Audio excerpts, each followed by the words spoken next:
Hello again, and welcome to Your Average Bear Gaming. Today, we'll talk about using air-dried clay to add a little pizzazz to your bases. This is my first time trying it, and I learned by watching someone on YouTube. Maybe you can do the same. Let's see how it went.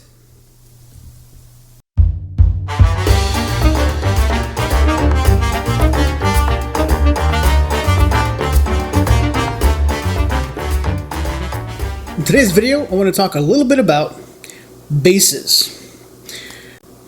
As my buddy Jay from Eons of Battle always says, your models aren't finished until they're based.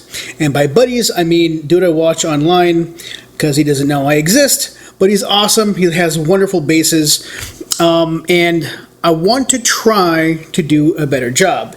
At this stage of my project, this is from the last video where I was doing the kit bashed Death Watch Space Marines, and there's a lot of them.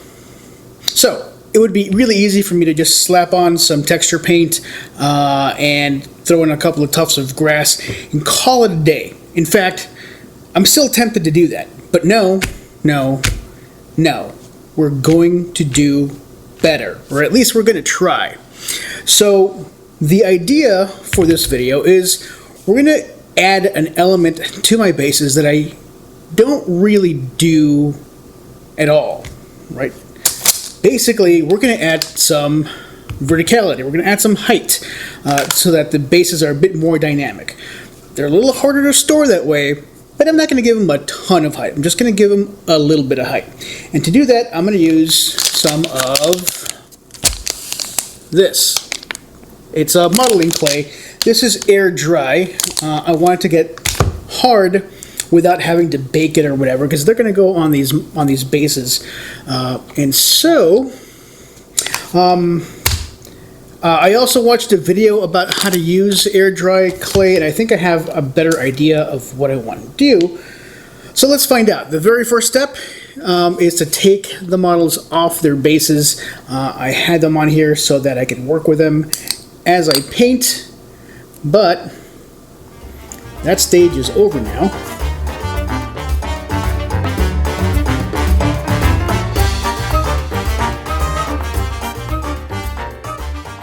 Okay, so that took a little bit, but we've removed the models from their temporary bases, and now I've got bases to decorate. And I'm going to do two things. So one of them I kind of stole from Eons of Battle. What they do is they add kind of little mounds of clay. I know Eons of Battle uses a different kind of clay that I'm going to use. This was what I found at my hobby store. It should be fine. And so they're just little mounds that eventually will get covered with texture paint. But I'm not going to do it to every single one of these. I want some of them flat, and I want some of them with the mounds, and I want some of them with a different terrain feature, which is like cracked concrete rock thingies. And I've seen people do that, but I wasn't sure how to do it, so I went to a video. I'll link it in my, down there, so you can see where I picked this up from. I've never tried either of those techniques, so I don't know if they're going to work. Well, I don't know if they're going to work well.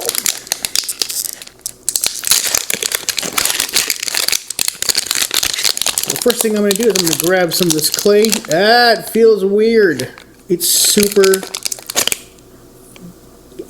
weird. It's really moist. Can I say the word moist on YouTube? I don't know. Okay, so the first thing I'm going to do is I'm going to prepare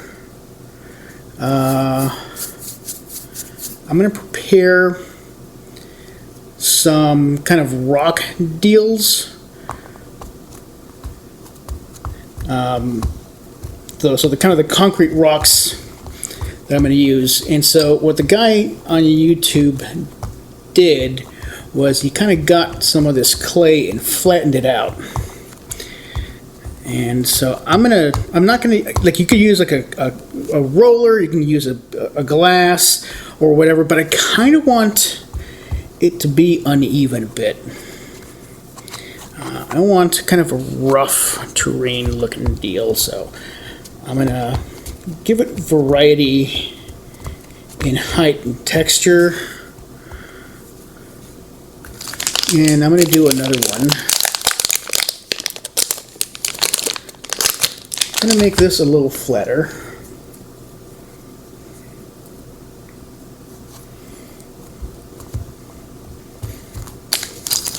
And I picked up these clay working tools to help.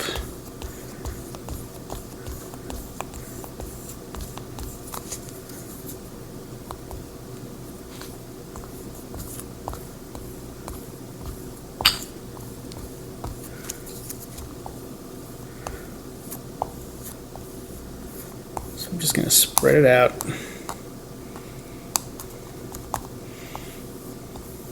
It's going to look a little uneven. That's fine. I want plenty of variation on this. I want it to be interesting and not weird and boring.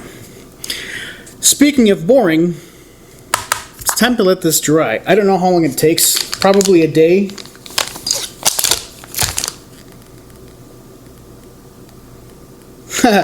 One to three days. Okay, well, there we go. 1 to 3 days. I'll see you back in 1 to 3 days. Alright, so these have been drying for, well, overnight. They haven't dried the full way yet. But one of the things I want to do is, because I do want to use this work area for other things, you need to peel this off of whatever surface you're working on and set them aside so that they can dry elsewhere. So,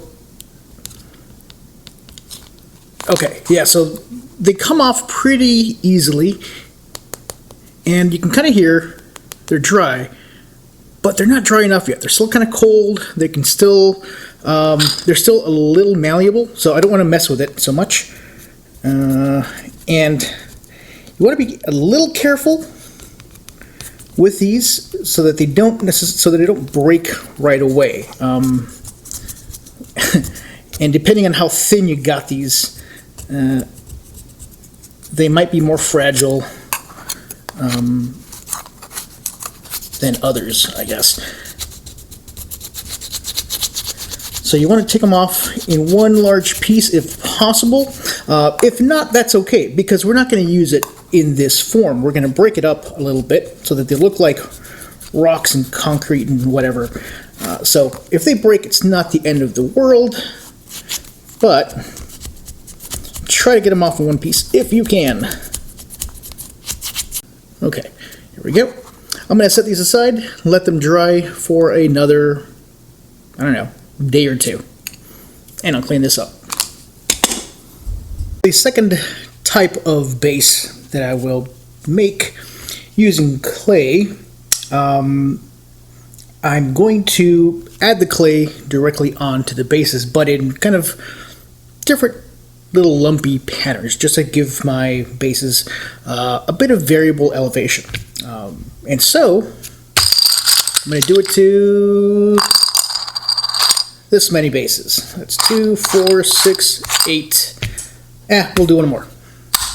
9. So we're going to mix them up with this kind of base, and we'll also do the kind of cracked stone base for another handful, and then a few we'll just leave them flat, so we have all kinds of variability. And so I'm going to grab a little bit of clay. Not a ton, I don't think.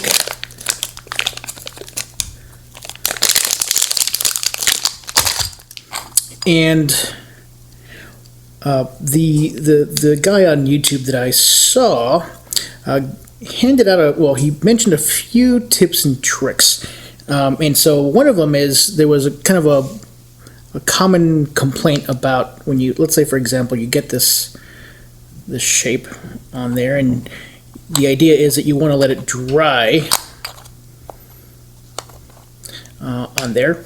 It doesn't really stick, so once it dries it comes right off, and that doesn't help anybody.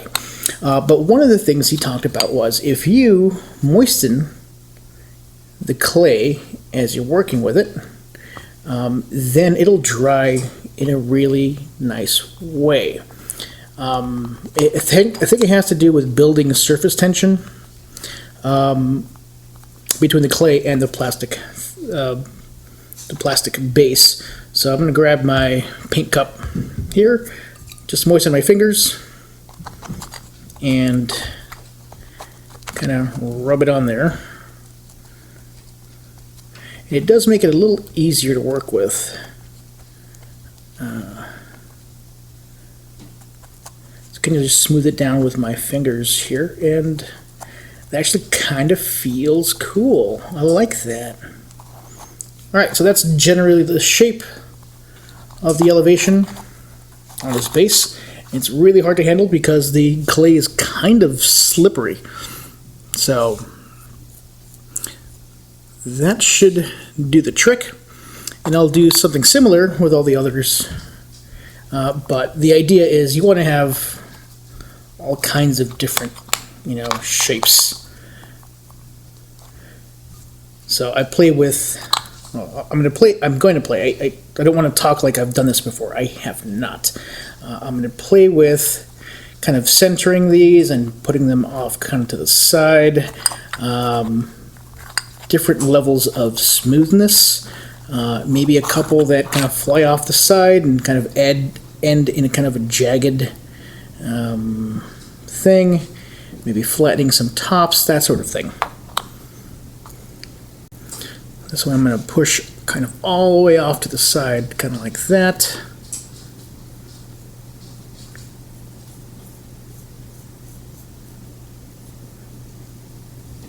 So it has kind of a ramp-looking kind of effect. I don't actually know what these are going to look like.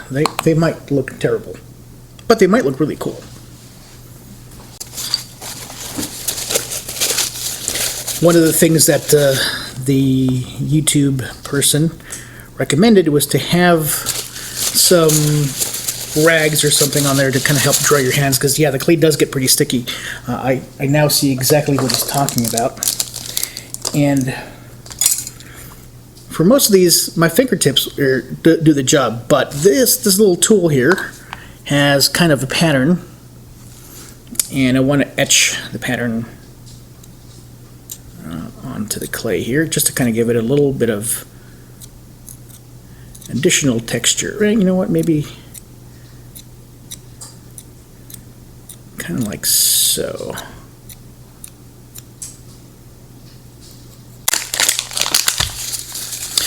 Now, I've never actually done this, so I don't know what this is going to look like. I don't know if it's going to look cool or not. I just wanted to try something different, and I wanted to show you, what that doing something a little different might look like the first time that you try things. The idea is that, you're always trying to do something different. You're trying to be better, improve your model building, painting, etc. game. And this is one of those things. If I can pull this off with the advice that I read on the internet, maybe you can too. Yeah, let's let these dry. I'm going to give them a couple of days to dry before I do anything. But obviously this is not what they're going to look like at the very end. They still need some different things added to them. But this is kind of the bedrocks, no pun intended, of this process. So wish me luck. I hope these dry well, and we'll see you in a bit. For this next type of clay base, I was going to make some chunks of concrete or rock or asphalt or whatever, and so I rolled out these pieces of clay, let them dry reasonably flat, and they're not actually very flat. They dried kind of unevenly, but the idea was to take these and break them, and as you break them, it gives them this interesting kind of texture right in the middle that makes them look like, well, like stone or rock flakes. So the trick is going to be to split these up into manageable chunks that'll go onto the base in a cool way. So you could use cardboard for this. You could use any number of things. Not cardboard. You can use corkboard for this or other stuff. I'm going with clay just because, well, honestly, because I saw that video and I thought, ooh, neat.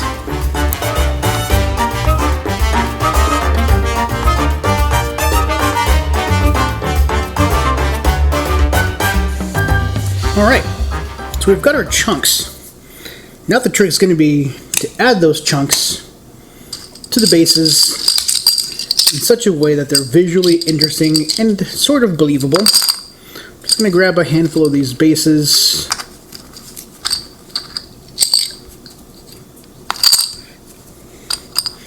And so the idea is to kind of arrange these quote-unquote rock formations on here in an interesting way.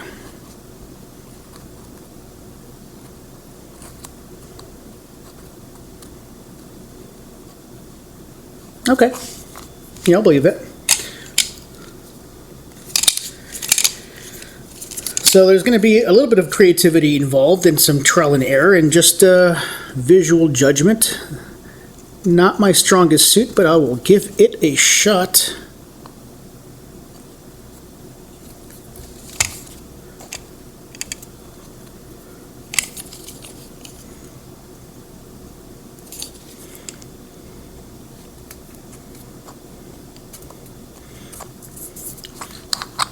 So assuming the super glue works to bond the clay and the plastic on the base, this is going to be, well, one of the rock bases. Let's make a bunch more.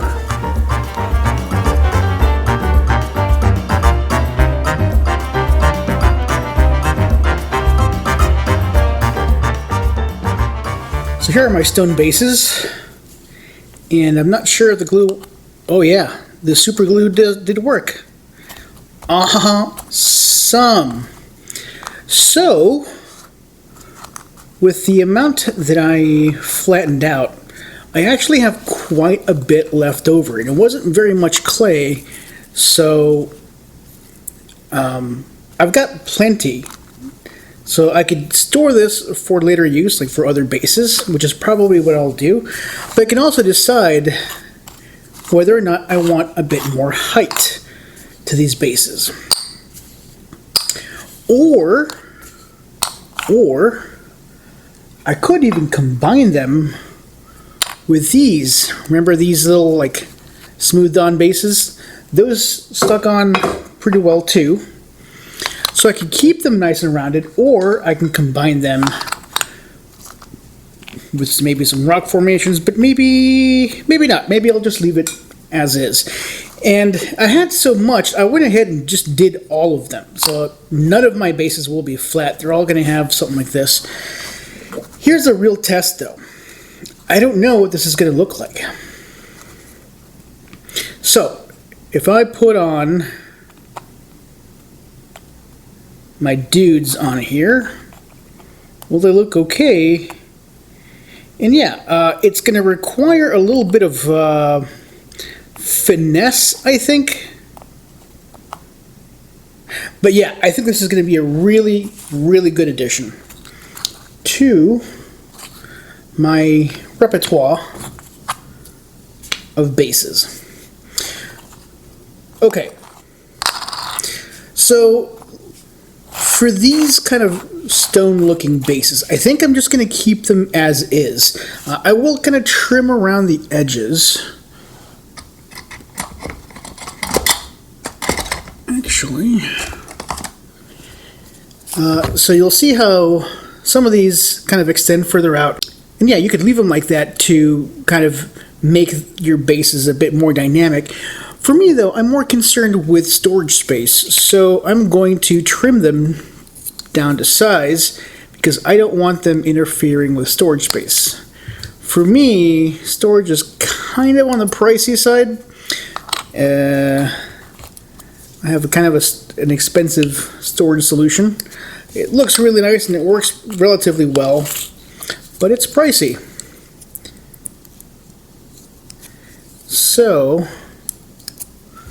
my priority is to make sure that these all fit in a minimum amount of space.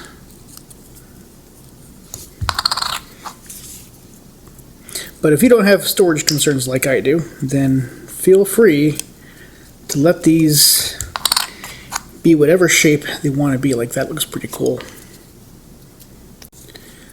So one of the things I've noticed is that as you're trimming little sections off, you end up with these little bits of really dried clay. And yeah, it's, you know, kind of trash, kind of garbage, but it also has kind of the right shape for like loose rocks. So you'll notice I did that before with some that I had kind of just lying around, but you could just add these to existing rock piles. And so that's what I'm going to do, because I think that looks neat.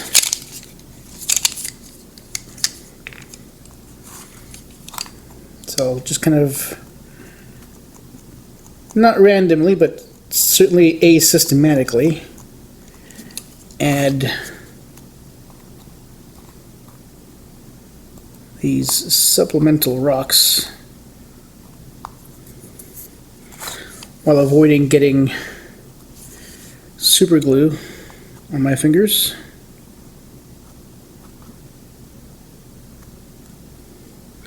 Just to add another little bit of something. All right, all my clay stuff is dry, and let's see how they turned out. I put in these little containers so that I wouldn't accidentally mess with them, and I put them outside to bake in the Texas heat. It's been kind of on and off. Just, you know, I made sure to bring them inside if it was going to rain, because it rains here a little bit too. So let's take a look at what we've got. And so here, oh no! So some of these are falling off. This one fell off. Okay, so two of them fell off. Maybe I didn't moisten them enough. Oh, three of them fell off. Okay, I had to interrupt the video. I was editing it so I could upload it to YouTube, and as I was doing that, I realized what I think I did wrong. So I thought I'd explain it here. Obviously, next time I do it, I'm going to try this. So essentially, as I was smoothing the clay onto the bases, I was using the water to kind of smooth them out. What I didn't do was I didn't moisten the surface that was touching the actual base. So I moistened the surface. So if you think of kind of this thing right here, I was smoothing the top, but I didn't moisten the bottom, and I think that might have resulted in all the separation that you saw. Every one of these bases failed, but I think if you try moistening the bottom of the clay, see if it works for you. And when I try this again next time, I'll try that, and hopefully that does the trick. Otherwise, it's not that big a deal. You could still glue them together, but I wanted to test that moistening trick, and it didn't work, but I think I botched the job. So, no offense to the terrain guy. This was all on me. But those that are, oh no, more of these are falling off. Oh no, these weren't supposed to fall. Oh my gosh. So as it turns out, almost all of these slid off of the base. Okay, they weren't supposed to do that. The YouTube video that I saw said that if you moisten them up and smooth them on the base, that they'll stick on there. But alas, that is not the case. So I'm going to try to salvage these. In fact, this one that didn't fall off, oh, okay. So they've all fallen off now. There were some I thought would survive. They did not. So I'm going to try to salvage these by using my trusty super glue, handy dandy, and try to adhere them into place approximately where I had intended for them to go. I don't know if this is going to work, but the alternative is failure, so let's give it a shot.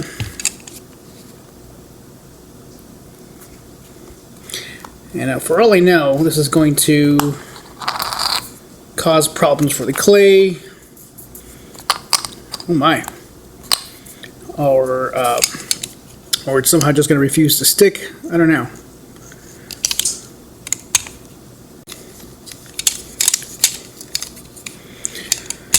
Okay, join me in crossing your fingers. I really, really, really want these to work. I am bored with the flat bases, but if this doesn't work, I need to find something else.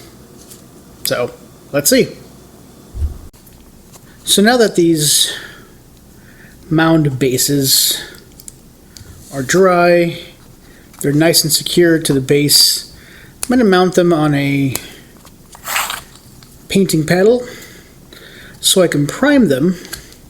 Now, I don't exactly know, if you know, this is something you can, share with me in the comments, but I tend to prime my bases before I add texture paint, and I'm not exactly sure if that's necessary, but I figured if the texture paint is paint, it needs primer to help it adhere to the plastic.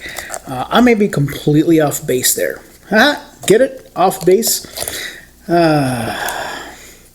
Yeah, so if you know, let me know. I'd appreciate that. So just to be on the safe side, I like to prime and then add the texture paint. Now for these, I'm going to base them I'm going to use the Agrellan Earth as the principal color for these bases. So I have a choice of primer colors I could use. I could go with like a bone white or skeleton bone. I could do a white. I don't want to do gray. It seems like gray would be too cold for this color. Same thing with black. I think I'm going to go with... I don't know. I'll find out when I get to my rattle can drawer, pull it out, and decide on the spot. Got my bases all primed up. Went with white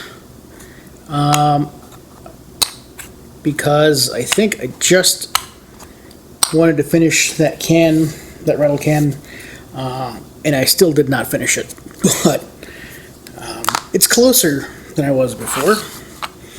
So yeah, I went with white, and it struck me that as I was doing it, for these bases, they take up a lot of primer. I don't know, I find it, I need to give it lots of passes in order to get good coverage on these bases, and it's not necessarily the clay, but the plastic base underneath it. So it's one of those places where if you wanted to save some money, you could probably use kind of general purpose primer, like for the kind you get at your local home improvement store or what have you. That's probably a good place to save money, as opposed to spending, using the primer cans that'll cost you $20 a can. You use one that'll cost you $6-7 a can, and save the big bucks for the models. Right. So adding this Agrellan Earth, just spreading a nice amount on here. You could you were so inclined, oh, that was a quick save. Add it to only some of the base so that the texture paste or the texture paint only goes on certain parts, kind of like so. That might be a good approach. Or something even more limited, kind of like this.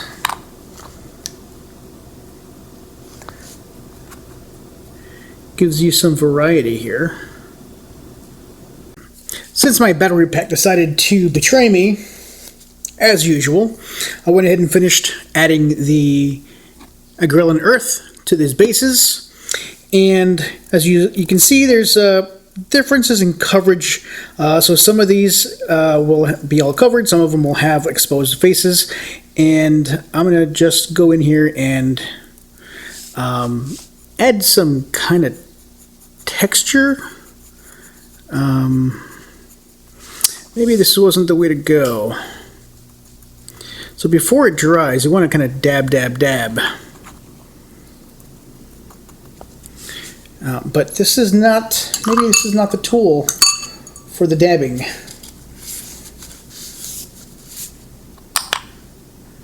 So you want to, give, before it dries, you want to give the texture paint some smacks so that when you go in there later and dry brush, your dry brush has something to hit.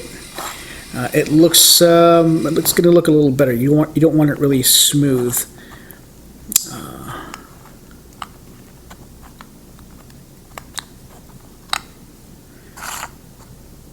Mud is supposed to be, muddy after all. And every time I work with texture paint, I get just super messy. I don't know what the deal is. For these rock formation bases, I kind of split them into two equal-sized batches. We have these primed in black and these primed in bone white. And so you normally wouldn't do this, right? If you have a unit that you're building, you probably want to have every single one of your models have the same base. In my case, the project that I'm making these bases for is a very big unit. It's 25 Death Watch kill team members. And these were never really meant to be fielded as one unit of 25. That's way too many Space Marines. The intent was to mix and match, right? So maybe you want a squad of 5 ranged, maybe you want a squad of 5 melee focused, maybe you want a combination, maybe you want a 10-man squad. Who knows, right? I was giving myself plenty of options, which means that I'm going to, mix and match from this unit, and I have a couple of other units. And as you know, kill teams, you can have different kinds of Space Marines. So the kill team was never going to have the same base, unless I base my entire Space Marine army with the same kind of base. And that just was never going to happen. So I feel okay with the same unit having different kinds of bases. It doesn't make for a cohesive look, but cohesive look, technical flexibility, I will go with technical flexibility any day. And if you do a decent enough job with the bases, it probably won't matter all that much. Maybe it will. Doesn't matter. It's fine. These are yours. Any which way you go, I wanted to try some varieties since this video specifically is about bases and how to work with clay. It's also about experimentation. It's also about doing things that I've never done before. So this is one of those things I've never done before. And I'm going to play a bit with the contrast between this red Martian iron crust and black. I figure the red can be like Martian iron-rich dirt, and the black can be like obsidian. I think the red and black will contrast very, very nicely, particularly since red and black are the primary colors of my Death Watch army.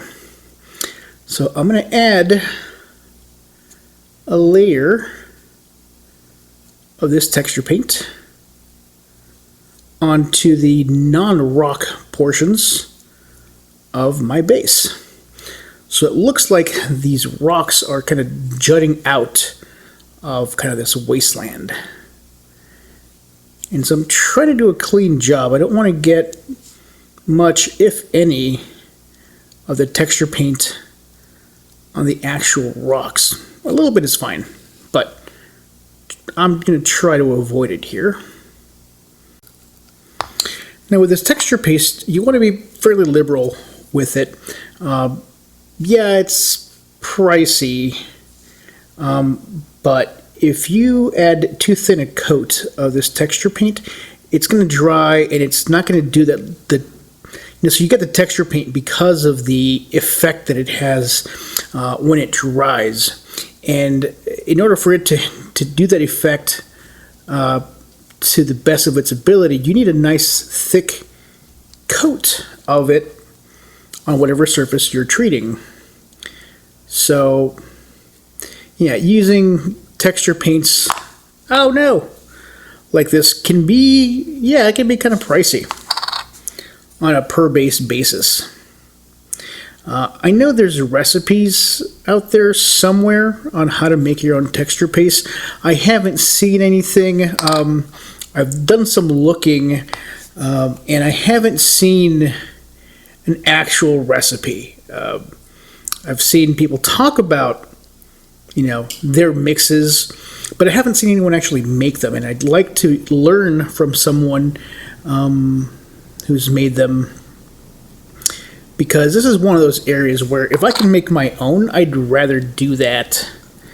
It seems like you just make you'd make a matrix of the texture paint, and then you add paint to it to suit whatever needs you might have. At least I imagine that's what's going on.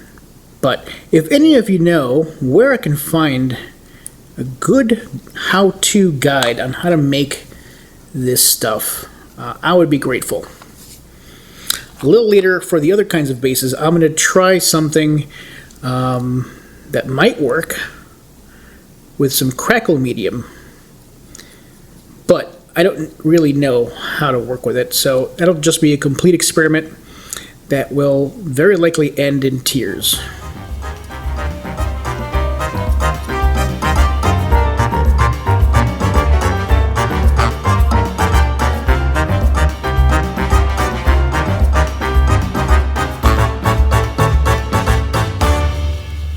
All right, here are the bases before they dry. I'm pretty happy with the way these are turning out, particularly in that there's no two that is exactly alike. They're all unique, even though they have kind of a unified theme, right? Obsidian stone on iron-rich soil. One of the other things I'll point out that while with the Agrellan earth from the previous set of bases, patting them down was going to be important to giving them some texture. Agrellan earth, in my experience, it dries fairly smooth and it does a light crackle over it.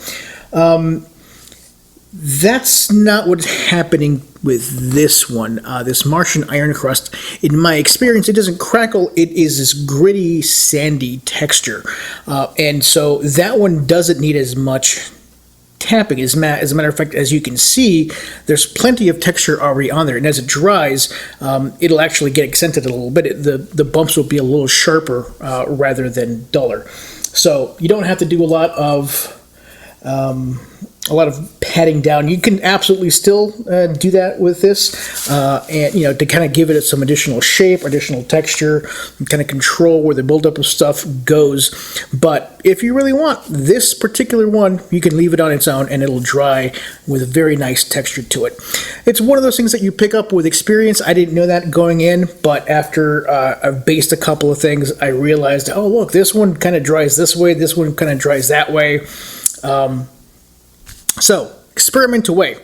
I've got one more set of bases And let's see what I want to do with these. I haven't figured that out just yet. I need to figure out what I'm going to do with these. I kind of have a sense that this will be like a stone formation, like a dark brown, blackish stone. But I don't know what the earth around it should be. So I've already done some bases with this guy, and you know what? I think the way to go is to kind of figure out what I have. I don't have every single one of the texture paints because I'm not a millionaire. I mean, I exaggerate, but not by that much, right? So which of these colors? Well, already I know this one's going to be out. I've already done a batch with this one, and I've done a batch with this one. So this is what I have left. I could do mud, and I could do this one. I don't remember how this one works exactly.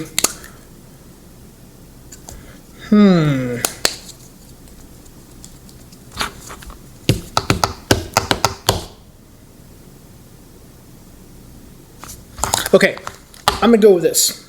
I don't remember exactly what it looks like or how it behaves, but I'll probably figure that out as I start working with it. Mostly as I want to preserve my ability to make this like a dark brown rock. So, let us see. Oh no.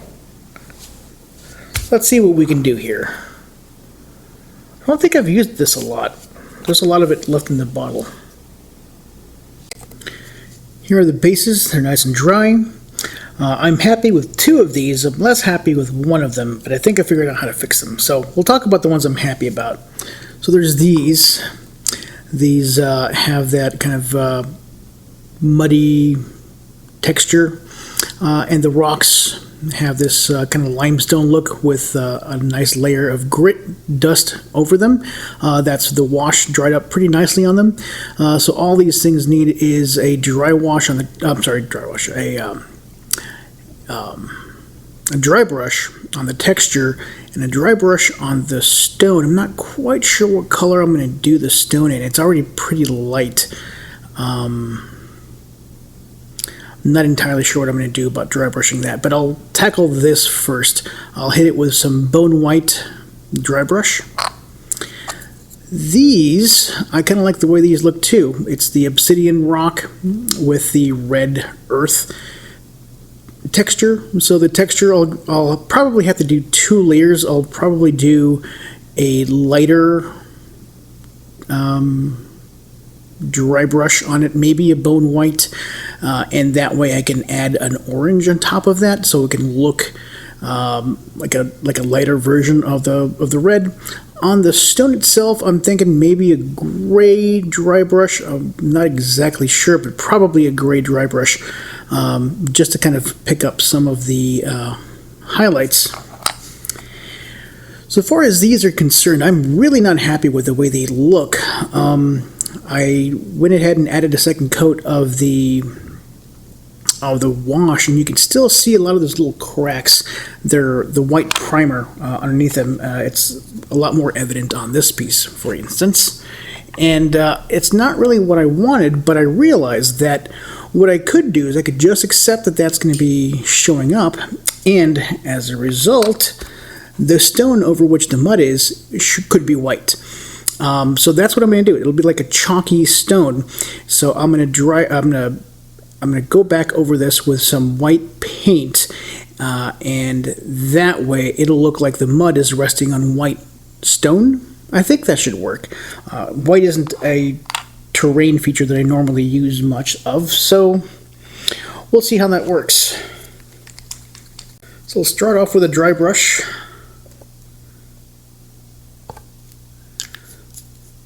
Of skeleton bone on the texture here, and same thing here, and we'll see how that works.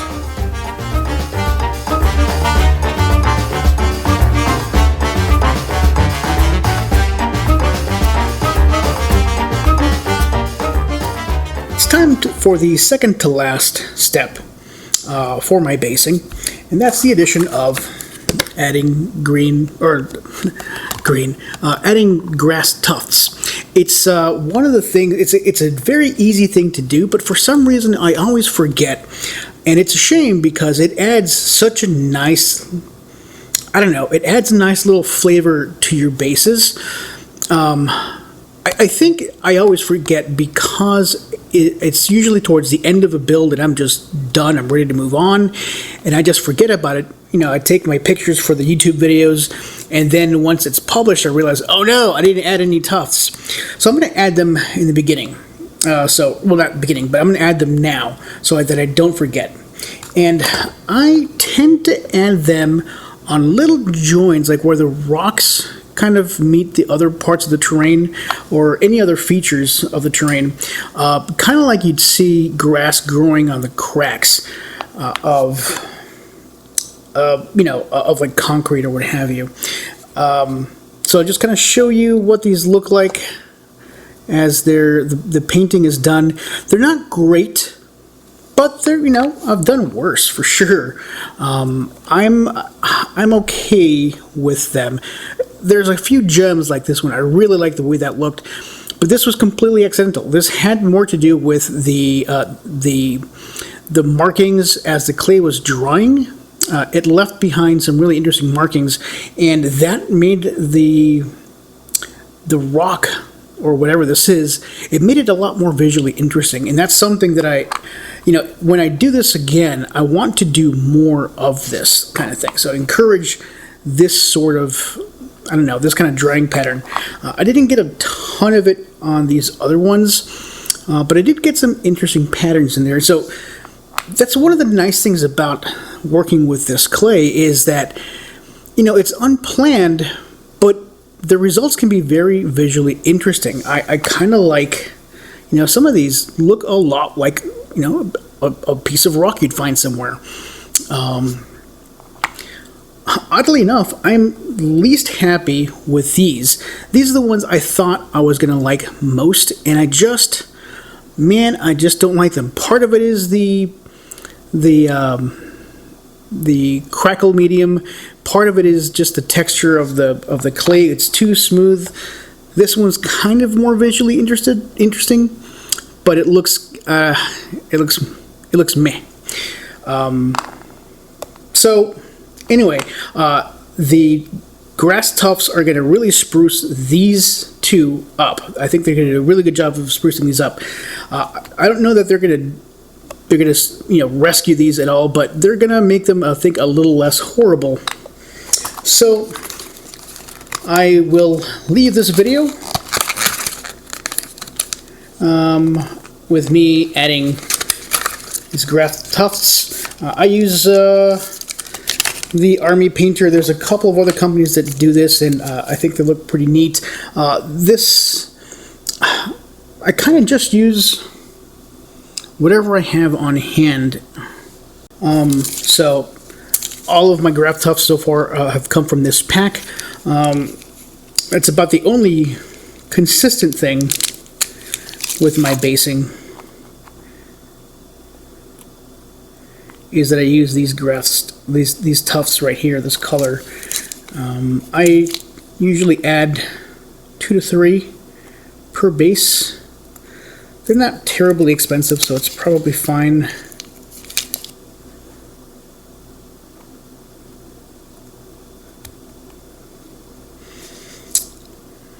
Looks a little better. It's time for the second to last step for my basing, and that's the addition of adding adding grass tufts. It's one of the things. It's a very easy thing to do, but for some reason I always forget, and it's a shame because it adds such a nice. It adds a nice little flavor to your bases. I think I always forget because it's usually towards the end of a build and I'm just done. I'm ready to move on, and I just forget about it. I take my pictures for the YouTube videos, and then once it's published, I realize, oh no, I didn't add any tufts. So I'm going to add them in the beginning. Well, not beginning, but I'm going to add them now so that I don't forget. And I tend to add them on little joins, like where the rocks kind of meet the other parts of the terrain or any other features of the terrain, kind of like you'd see grass growing on the cracks of like concrete or what have you.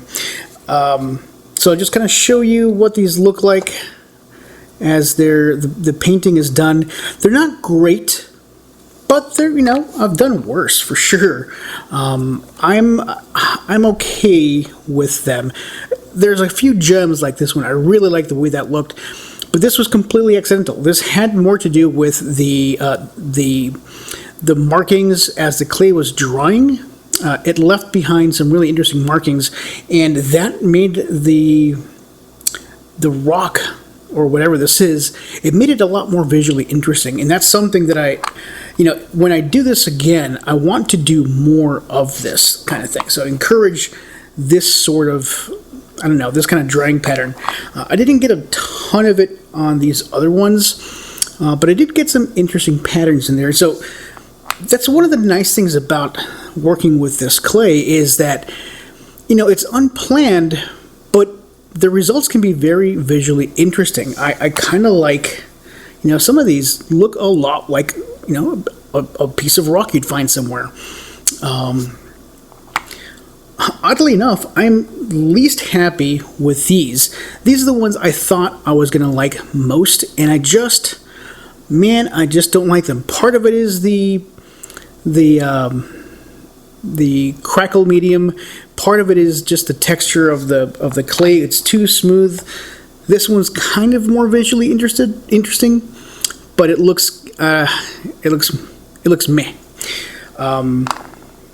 So anyway, the grass tufts are going to really spruce these two up. I think they're going to do a really good job of sprucing these up. I don't know that they're going to rescue these at all, but they're going to make them, I think, a little less horrible. So I will leave this video with me adding these grass tufts. I use the Army Painter. There's a couple of other companies that do this, and I think they look pretty neat. This, I kind of just use whatever I have on hand.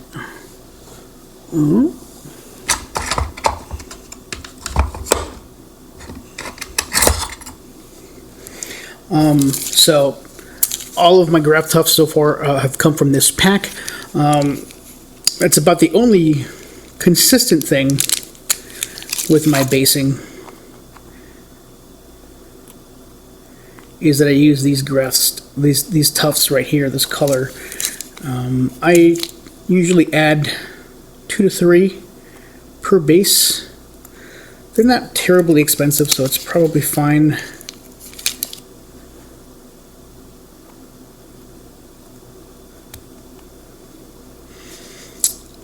It looks a little better. Well, I hope you enjoyed watching me kind of fumble around trying to improve my basing game. I learned quite a bit, actually. I have never done basing with clay before, and I really like the possibilities that it opens up. I absolutely need to get better, for sure. But that comes with practice. And so I hope to continue to get practice as my crafting experience increases. I hope this video has encouraged you to try this. If you haven't already, you probably already do, but if you haven't tried working with clay, this air dry clay, to spruce up your models, to add some height to the base, I really recommend it. You're not going to be great at first, but I think with practice you can make some pretty cool bases for your minis.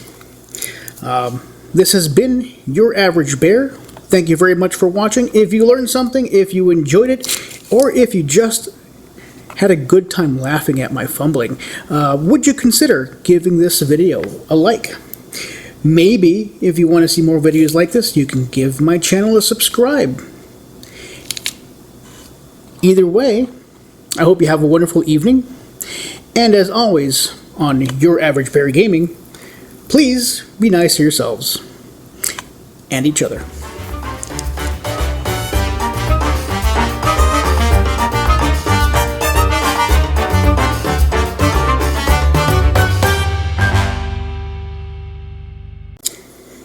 You know what? I've changed my mind. These are cold garbage. I am not going to use these. These are going to go in the trash. And I'll replace them with these. These are some pre-made resin bases.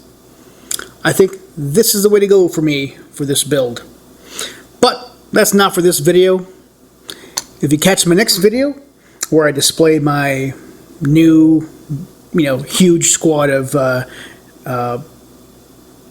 Death Watch, you'll see me working with these a bit.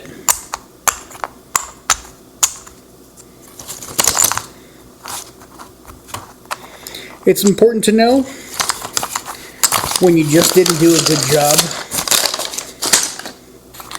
and you start over.